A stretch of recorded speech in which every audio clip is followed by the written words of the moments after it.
우리 주님이 주시는 풍성한 은혜가 차고 넘치기를 주의 이름으로 축복합니다. 우리 한번 옆에 분하고 이렇게 인사합시다. 그리스도가 소망입니다. 그리스도가 답이십니다. 그렇습니다. 우리 그리스도가 소망이고 우리 그리스도가 답임을 잊지 않고 살아가시기를 주의 이름으로 축복합니다. 우리는 사도 바울을 통하여 교회가 어떠한 곳인지를 아주 귀가 따갑게 들었습니다. 교회가 무엇일까?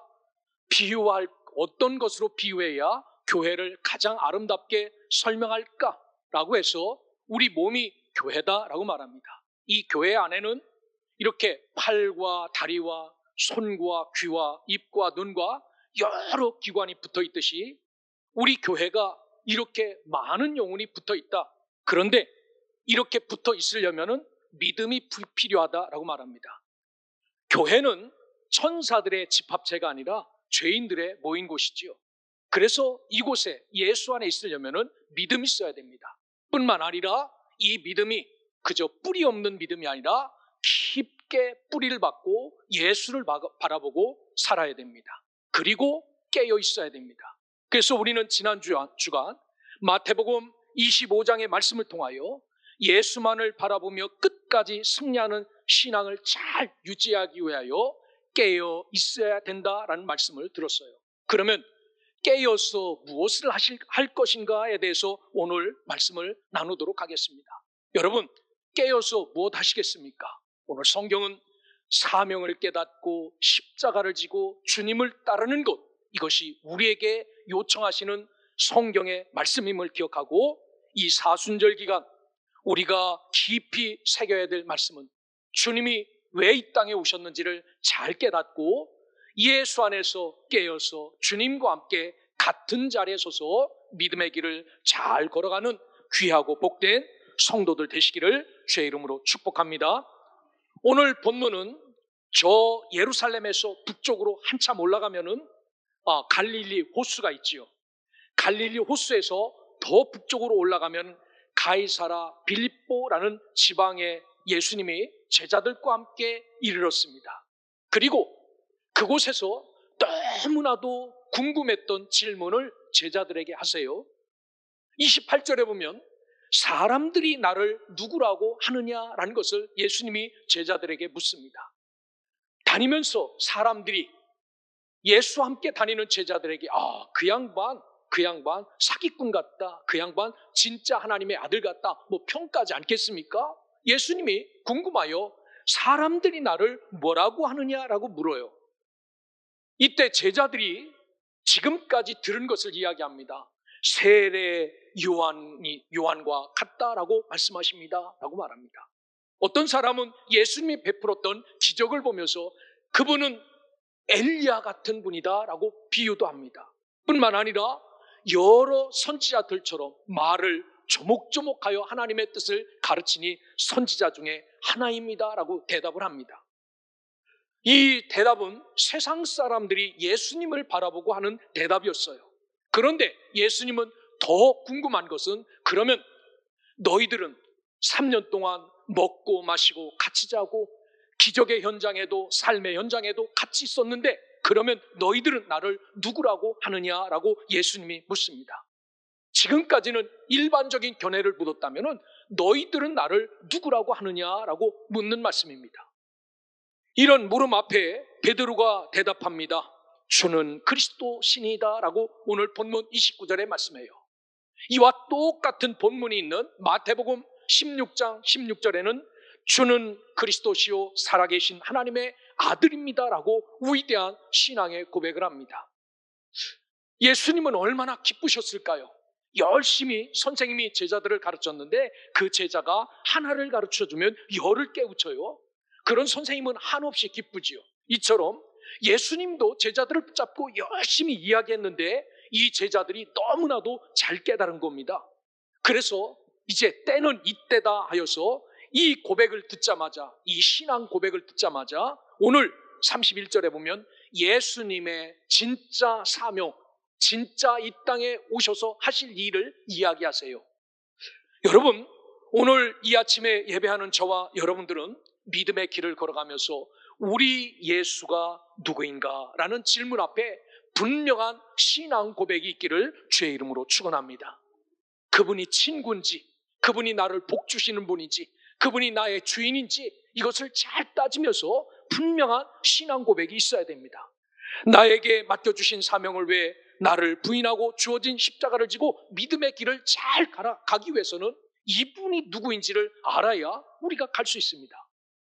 오늘 예수님께서 이 베드로의 고백을 들으시고 31절에 보니까 인자가 많은 고난을 받고 버림받여 죽임을 당하고 사흘 만에 살아날 것을 처음으로 제자들에게 꺼내서 가르칩니다. 지금까지는 이런 말 안 하셨어요. 그런데 예수님이 이렇게 가나의 포도주를 물로 포도주로 만들고 5천 명을 떡 5개로 먹이시는 이런 기적을 베풀어서 너무나도 분위기 좋았는데, 오늘 예수님은 이런 분위기 좋을 때, 잘 나갈 때 이제 대제사장과 서기관과 바리새인들에게 잡혀서 고난을 받고 버림받여 죽임을 당하고 사흘 만에 게임 끝, 이렇게 이야기합니다. 여러분, 이렇게 같이 친하던 분들이 이웃처럼 내건 나누면서 이렇게 함께 살았는데 어느 날 갑자기 말도 없이 이사를 가면은 여러분 어떤 마음이 듭니까? 그 사람하고 나하고 별것 아니에요. 이웃으로 살았어요. 그런데 이웃으로 살면 나 이사가 한마디라도 하고 떠나면 어떻습니까? 잘 가서 잘 사세요 라는데 한마디도 안 하고 야반 도주하듯이 떠나면 어떨까요? 저 사람들 도둑놈이었나? 미쳤나? 할 것 아닙니까? 오늘 예수님도 이런 고백을 하자 베드로가 아니 평상시에 귀뜸이라도 해주지, 왜 이렇게 분위기 좋은데 왜 고난받고 버림받아서 죽임을 왜 하필 이때 당하셔야 됩니까? 오늘 성경에 보니까 예수님을 붙들고 항변하였다라고 말합니다. 이 항변하다 에피티마오라는 이야기는 어떤 뜻이냐면요, 예수님 멱살을 잡고 붙들고 항변했다, 비난하고 질책하고 책망하셨다라는 겁니다. 어떤 책망했을까요? 당신이 이렇게 죽는다면 내가 배를 버렸겠습니까?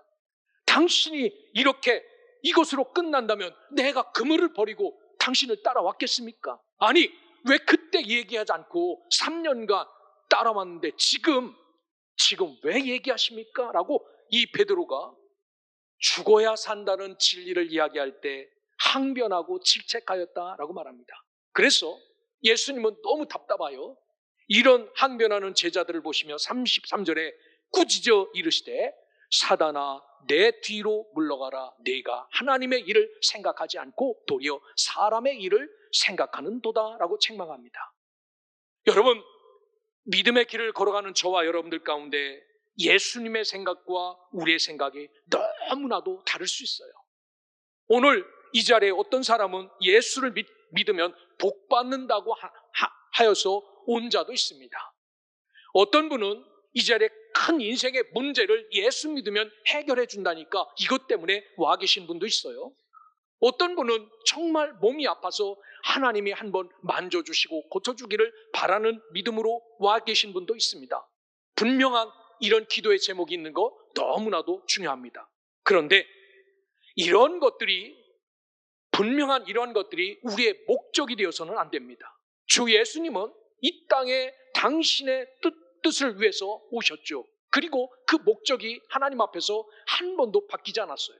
그러기에 이 베드로가 항변하는 것을 보고 예수님이 책망하는 것을 보면서 우리는 하나님의 계획과 우리의 계획이 뒤바뀌지 않기를 주의 이름으로 축원합니다. 항상 먼저 하나님의 계획을 앞장 세울 수 있는 믿음의 백성들 되시기를 주의 이름으로 축원합니다. 그러면 주님이 우리의 문제도 우리의 아픔도 우리의 고통도 바꿔주시고 회복시켜 주신다라는 사실입니다. 이 아침에 예배하는 저와 여러분들은 너희는 나를 누구라 하느냐라는 질문에 분명한 대답을 하시고 참 제자로서 하나님의 뜻을 위해서 신실하게 주를 따르는 하나님의 자녀로 살아갈 수 있기를 주의 이름으로 축원합니다.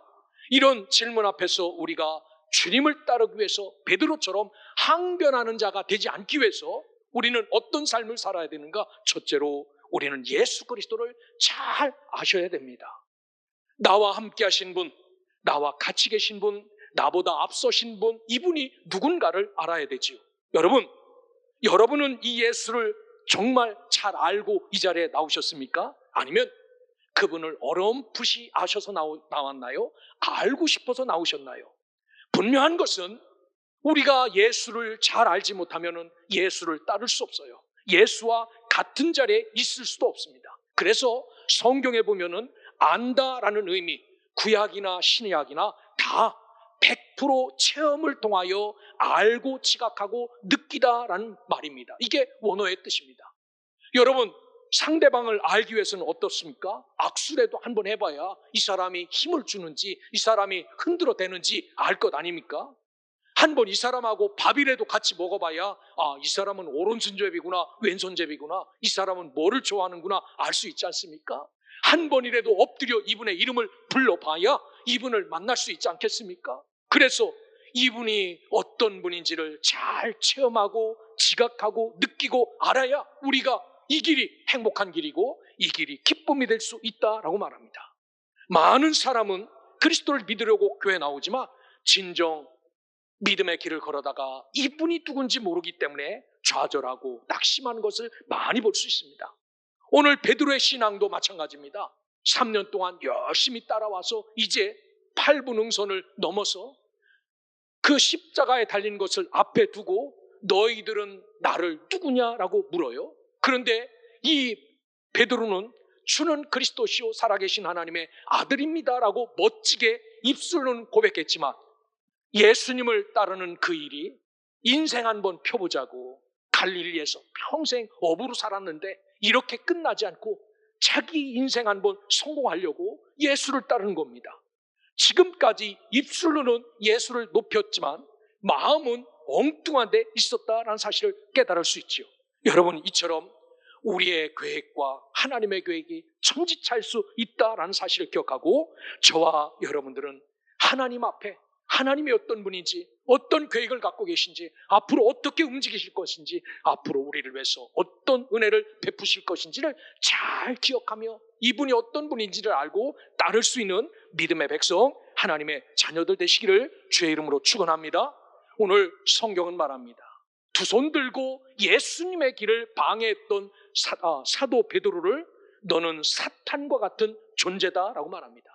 하나님의 목적과 뜻과 반대인 자는 사탄하고 똑같다라고 말합니다. 성경에 등장하는 자는 뒤에 보면 인명, 지명, 색인표가 나오는데요. 대략 3,000명 정도의 사람이 등장해요. 같은 이름도 참 많고요. 우리가 잘 아는 아브라함, 모세, 여호수아, 사무엘, 다윗, 뒤에 나오는 신약의 12 제자들, 그 외 신실한 성도들, 이 사람들은 처음부터 예수 그리스도가 누군지 몰랐어요. 처음부터 하나님이 누군지를 몰랐습니다. 아브라함도 몰랐어요. 모세도 몰랐습니다. 여호수아도 몰랐고 사무엘도 몰랐고 다윗도 몰랐어요. 그런데 어떤 삶을 삽니까? 점점 이분과 교감을 하면서 하나님이 어떤 분인지, 예수가 어떤 분인지를 알지요. 그리고 예수가 어떤 분인지 알고 하나님이 어떤 분인지 알기에 그들은 목숨을 걸고 전능하신 하나님과 동행하고 그들은 목숨을 걸고 예수가 그리스도임을 증거하며 살지요. 이게 예수를 아는 자들의 복입니다.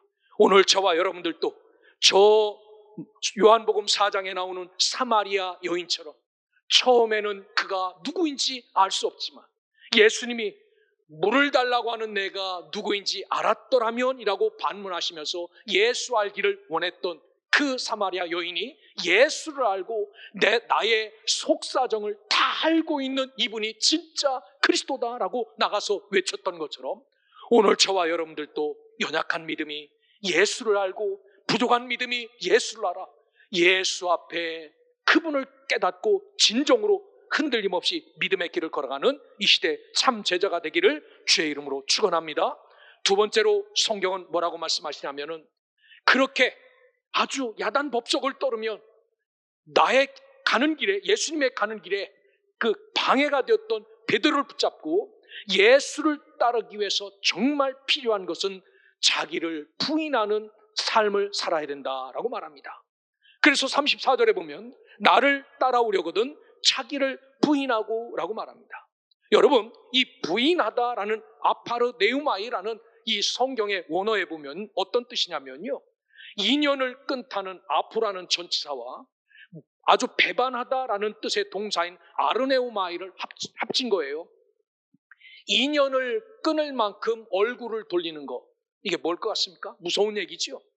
인연을 끊을 만큼 얼굴을 돌리고 완전히 포기하는 거, 이게 부인하는 겁니다. 오늘 내 자신, 내 속사람을 주 앞에서 이렇게 부인하며 살아야 된다라고 말합니다. 그런데 우리는 어떻습니까? 이렇게 나를 부인하며 살 수 있습니까? 나를 내려놓고 살 수 있습니까? 나를 포기하고 살 수 있습니까? 그럴 수 없어요. 우리 속에는 자아라는 게 있거든요. 나의 고집, 나의 생각, 나의 의견, 나의 견해가 있어요. 이런 것들이 스물스물 올라오죠. 예수님, 내 생각에는요, 지금 죽으면 안 됩니다. 왜 이런 때 죽습니까? 개죽음입니다. 조금 더 있다 죽으시죠. 이렇게 자기 생각을 꺼내놓을 수 있어요. 오늘 본문의 자기분의 개념은 모든 말이나 행동에 있어서 주체로 여겨지는 자기의 자아를 철저히 포기하는데, 얼만큼 포기하냐면요, 완전히 거절하는 겁니다. 철저하게 포기하는 겁니다. 이게 부인입니다. 누구와 함께 서기 위해서? 예수 그리스도와 같은 길에 서기 위해서 이런 삶을 우리에게 요구합니다. 사도 바울은 어떤 사람이었습니까? 예수를 알기 전에는 이 사람은 포학자였고 핍박자였고 모든 괴수 중에 내가 첫째가는 괴수다라고 고백했던 사람이에요. 그러면서 예수 믿는 사람을 닥치는 대로 죽이고 옥에 가뒀던 그런 사람입니다. 그런데 예수 그리스도를 만납니다. 그리고 삶이 어떻게 변하냐면 철저하게 자기를 부인하는 삶을 살아요. 자기의 혈통, 자기의 신앙관, 자기의 족속 지파, 이런 것들을 배설물처럼 여겼다라고 성경은 말합니다. 여러분, 화장실에서 볼일을 보고 그것을 물끄러미 보면서 아까워가지고 야, 이거는 황금색이라 도저히 버릴 수 없다라고 생각하는 분 계십니까? 그렇지 않아요. 뚜껑 덮고 내리지 않습니까? 보기도 싫은 겁니다. 오늘 사도 바울은 예수가 어떤 분인지를 알고, 그는 예수가 어떤 분인지를 알고 나서부터는 철저하게 자기를 부인하며 살아갑니다. 그리고 오직 고린도전서 15장 31절에 보면 나는 날마다 죽노라 라고 말합니다. 내 자아 꺼내놓지 않겠다는 겁니다. 얼마나 꺼내놓고 싶은 게 많습니까? 그래도 집어넣고 죽어서 내 자아를 꺼내놓지 않고 오직 예수 생각만 하고 살아가겠다라고 말합니다. 그래서 성경에 보면 자기를 부인하는 자의 삶의 특징이 있어요. 뭐냐면 우선순위가 바뀐 겁니다. 이게 자기를 부인하는 자의 삶의 특징이에요. 지금까지는 나예요. 어린 아이들을 이렇게 물끄러미 보면요, 항상 납니다. 나 좀 달라고, 나에게 달라고. 이게 어린 아이들입니다. 그런데 큰 아들들은 어떻습니까? 엄마 선물도 사다 주고 아버지 선물도 사다 주잖아요. 우선순위가 바뀐 사람은 지금까지는 내가 중심이었습니다. 예수 믿으면서도 내가 예수님 중심에 서 있었습니다. 그런데 지금부터는 우리의 삶의 중심에 내가 아니라 십자가에 못 박히신 예수 그리스도, 그분이 중심되어 사는 것, 이게 자기를 부인하는 삶의 특징이죠. 뿐만 아니라 기득권도 포기하는 겁니다. 하나님이 주시는 평안함, 안락함, 명예, 권력, 이런 것까지도 내려놓고 주를 인정하는 삶, 이게 오늘 자기를 부인하는 삶입니다. 그래서 예수 그리스도는 어떻게 당신을 부인했는지를 빌립보서 2장 6절부터 8절까지 사도 베드로가 빌립보 교인들에게 이야기해요. 그는 근본 하나님과 똑같은 분이었지만 그 모든 것을 다 내려놓고 사람의 모습으로 갈아입고 죽기까지 이 땅에 내려오셔서 죽으심으로, 십자가의 죽으심으로 하나님의 사랑을 확증하였다라고 말합니다. 이게 자기를 부인하는 자의 삶의 특징이에요. 여러분, 우리는 이렇게까지 살 수 없지요. 그래도 우리 삶 가운데 항상 주님을 앞장 세우며 살아가는 믿음의 백성들 되시기를 주의 이름으로 축원합니다. 지금까지 내가 앞장섰다면 우리 주님을 앞장 세우고 우리 주님을 인정하고 우리 주님을 위해서, 우리 주님을 위하여 모든 것을 포기하고 주님만을 높이며 살아가는 믿음의 백성, 하나님의 자녀들 되시기를 주의 이름으로 축원합니다. 우리는 분명히 왕 같은 제사장들입니다. 그렇지만 주 앞에서는 종처럼 살아갈 수 있는 믿음의 자녀가 되는 것, 이게 우리에게 요구하시는 낮아짐이고 주님을 높이고 나를 내려놓는 것이다 라고 기억하시고, 왕 같은 족속이지만 종처럼 살아가는 성실한 자녀들 되시기를 주의 이름으로 축원합니다. 오늘 세 번째로 성경은 그리스도를 따르기 위해서 우리가 필요한 결단을, 이렇게 안 된다고 흔들어대는 이 베드로에게 자기 십자가를 지고 예수를 따르라 라고 말해요. 저와 여러분에게는 사명이 있습니다. 감당해야 될 십자가가 있어요. 여러분, 이 중에 아버지이신 분이 있지요, 어머니인 분이 있습니다. 또 아들, 딸인 분들도 계세요. 여러분, 이들은 태어나자마자 아버지가 되고 어머니가 되고 부모님 아래서 자식이 되는 것처럼 우리가 고유의 본연의 십자가들이 있습니다. 이거 모른다고 하면은 세상 사람들이 이상하게 생각해요. 이게 세상의 어떤 법칙이고 윤리라면 믿음의 길에도 우리가 져야 될 십자가가 있습니다. 그 십자가는 어떻습니까? 여러 가지 환난과 고난과 역경과 아픔 속에서도 내가 져야 될 십자가입니다. 그래서 이 십자가라는 스타우로스라는 헬라어는요, 분명한 것은 형틀입니다. 사람을 못 박아 죽였던 형틀.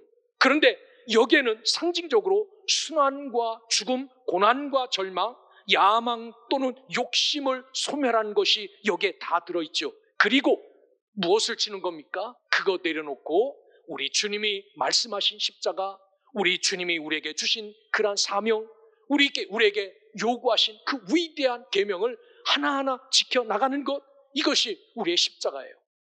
여러분, 무거운 짐을 지고 높은 언덕길을 걸어갈 때 심정을 한 번쯤은 다 겪어보셨잖아요. 얼마나 이것을 내려놓고 싶습니까? 그런데 내가 내려놓으면 다른 사람이 질 수 없어요. 그러니까 힘들어도, 아주 어려워도 끝까지 그 십자가를 지고 가야 될 곳까지 가서 십자가를 세우는 것, 그것이 예수님의 삶 아니었습니까? 그 통나무로 된, 사람을 달아도 부서지지 않을 만큼 그 엄청난 십자가를 지고 예수님이 그 골고다의 언덕에 올라갔을 때 이거를 버리고 싶은 마음이 얼마나 컸을까요? 이렇게 하지 않아도 되는데, 말 한마디면 세상을 바꿀 수 있는데 이거 하지 않고 사명을 끝까지 담당하셨던 것처럼 저와 여러분들도 우리에게 들려주신 십자가가 있습니다. 그게 사명일 수 있습니다. 어떤 사람에게는 그것이 하나님께서 부르신 목적일 수 있습니다. 너무나도 감당하기가 힘든 겁니다. 이것을 쉽게 지는 사람은 아무도 없습니다. 그러기에 오늘 주 앞에 있는 즐거움을 위하여 십자가를 참으사 부끄러움을 개의치 않으셨던 우리 주 예수 그리스도처럼 저와 여러분들도 맡겨주신 십자가, 부끄러워도 그 십자가 든든히 지고 주님 앞에 사명 다할 때까지 설 수 있는 믿음의 백성, 하나님의 자녀들 되시기를 주의 이름으로 축원합니다. 마지막으로는 그것을 지고 그 자리에 주저앉는 자가 아니라 그리스도를 따라가야 된다라고 말합니다. 이 따르다라는, 쫓다라는 아콜 루데오는요, 그분의 뒤를 졸졸 따라가는 것을 이야기하잖아요. 이 아콜 루데오라는 이야기는 함께 동반하여 같은 자리에 서는 것을 이야기합니다. 주님이 골고다에 서면은 우리도 골고다에 서고, 주님이 배 위에 있으면 우리도 그 자리에 있고, 주님이 떡 나누는 자리에 있으면 그 자리에 있고, 주님이 만찬 자리에서 물을 포도주로 바꾸는 그 자리에 계시다면 그 자리에 있는 것, 이게 같은 길에 있다라는 아콜루데오, 이게 따라가는 삶입니다. 여러분, 오늘은 여러분들의 삶이 어디에 서 계십니까? 하나님은 우리에게 사명의 십자가를 붙들고 예수와 함께 같은 자리에 서라라고 말씀합니다. 오늘 저와 여러분들은 이 주의 거룩한 제자로 이 무겁지만 내가 감당해야 될 이 십자가를 잘 지시고 이 사순절 기간에 한 걸음 한 걸음 옮기면서, 하나님, 내가 당신과 함께 당신과 같은 길에 서기를 원합니다 라고 고백하며 주님과 동행할 수 있는 믿음의 백성, 하나님의 자녀들 되시기를 주의 이름으로 축원합니다. 로마서 12장 9절에 보면은 예수를 따르는 사람들의 결정적인 삶의 자세를 쭉 나열하세요. 악을 미워하고 선에 속하라라고 말합니다. 여러분, 어떻게 선에 속할 수 있습니까? 악을 떼어내고 미워하지 않으면 절대로 선에 속할 수 없어요. 형제를 사랑하고 존경하라라고 말합니다. 말만이 아니라 우리 주님이 모든 것을 다 내어주신 아가페 사랑으로, 계산 없는 사랑으로 사랑하는 것입니다. 열심을 품고 주를 섬기는 것, 이것이 그리스도를 따르는 사람의 결정적인 삶의 자세래요. 환난 중에 인내하고 기도에 힘쓰는 것, 이것도 주님께서 요구하시는 주님의 따르는 자의 자세입니다. 여러분, 어렵지요? 힘듭니다. 이럴 때일수록 참고 인내하며 엎드려 주님 앞에 기도를 힘쓸 수 있는 여러분들 되시기를 주의 이름으로 축원합니다.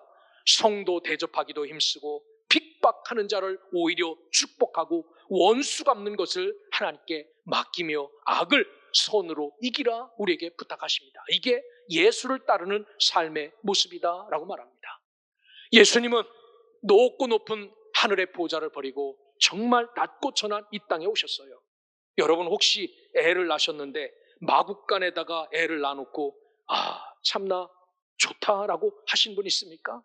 여러분, 그런 분 없어요. 정말 머리둘 곳도 없이 이 땅에 오셨어요. 그것도 멸망에 있는 유대 나라에 와 있었습니다. 저 로마 황궁에서 태어나면 어디가 덧나나요? 그리고 그 힘을 얻어서 세상은 모두 다 예수를 구주로 믿어라라고 외치면 안 되나요?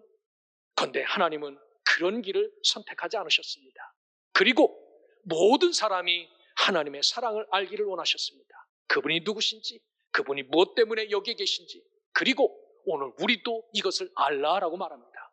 왜 지금 죽냐고 예수님 붙잡고 항변하고 따지는 자가 아니라 그 사랑을 알면, 그 깊고 놀라운 은혜를 알면 우리도 주님 앞에 그분의 삶 속에 함께 설 수 있기에 오늘도 저와 여러분들은 주님 앞에서 제자와 같은 삶이 아니라 하나님 앞에 아름답고 귀한 모습으로 함께 서서 나를 부인하고 내 십자가를 성실히 감당하며 힘들어도 어려워도 주를 쫓아 같은 자리에 설 수 있는 믿음의 백성이 되어 우리 주님 앞에 호련히 이 땅에 오시는 그날 주님 앞에 신령하고 아름다운 신부로 주님 앞에 설 수 있는 주의 백성, 자녀들 되시기를 주의 이름으로 축원합니다.